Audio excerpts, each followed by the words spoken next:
आज से 10 साल पहले मैं अपने मामा के यहाँ जैसलमेर गया था। वहाँ जाकर पता चला कि यहाँ तो 2 साल से अकाल पड़ा है और पानी लेने के लिए 5 किलोमीटर जाना पड़ता है। मामा मामी से मिलने के बाद मेरे मामा का लड़का और मैं पानी लेने के लिए चल पड़े। रास्ते में पैदल चलते चलते मैं थक गया और एक जगह जाकर बैठ गया। तब उसने एक किस्सा सुनाया कि पिछले साल पानी की वजह से एक औरत का बच्चा रो रहा था और वो काफ़ी बीमार था। इसलिए वो पानी मांगने हमारे गांव में आया था, लेकिन उसको किसी ने पानी नहीं दिया। जब वो वापस लौट रहा था तो रास्ते में उसको ठाकुर के घर पर पानी दिखा, तो उसने बिना पूछे पानी पीने की कोशिश की। तब उसको ठाकुर ने देखा तो वो गुस्से से आग बबूला हो गया और कुदाली लेकर उस औरत की तरफ दौड़ा। उस औरत ने भागने की कोशिश की, लेकिन वो गिर पड़ी। ठाकुर ने बिना आव ताव देखे कुदाली से उस औरत की हत्या कर दी। उसके एक दिन बाद उस बच्चे की भी मौत हो गई बिना पानी के। कुछ दिनों बाद खबर आई कि उसी कुदाली से ठाकुर को भी किसी ने मार दिया और धीरे धीरे उसके पूरे परिवार को किसी अनजानी ताकत ने मौत के घाट उतार दिया। यह किस्सा सुनने के बाद हम दोनों पानी लेकर वापस गांव की तरफ लौटने लगे।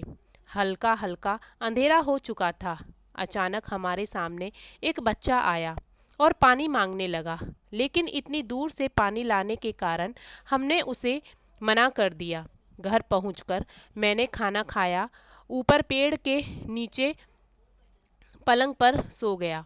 अचानक रात को वही बच्चा मेरे सामने आया और पानी मांगने लगा। मैंने ध्यान नहीं दिया और गुस्से से उसे कहा कि चले जाओ, और मेरे सामने वो औरत दिखाई दी। अचानक मैं उठ गया और देखा वहाँ कोई नहीं था। मैंने सोचा कोई सपना आया होगा। फिर रात को 2 बजे के आस-पास मैं बाथरूम करने के लिए खुले मैदान की तरफ गया और मुझे पानी शब्द सुनाई दिया। मैंने सोचा मामी होंगी। फिर मैं वापस पलंग की तरफ लौटने लगा कि अचानक फिर पानी शब्द सुनाई दिया। अब मैं गुस्से से आग बबूला हो गया और कहा, कौन है, सामने आओ, अभी पानी देता हूँ। इतना कहते ही मेरे पीछे किसी के होने का अनुभव हुआ, तो मैंने पीछे मुड़कर देखा तो वही औरत कुदाली लेकर खड़ी थी। मैं डर के मारे बहुत ज़ोर से भागने लगा और रास्ते में पत्थर की वजह से ठोकर खा के नीचे गिर गया।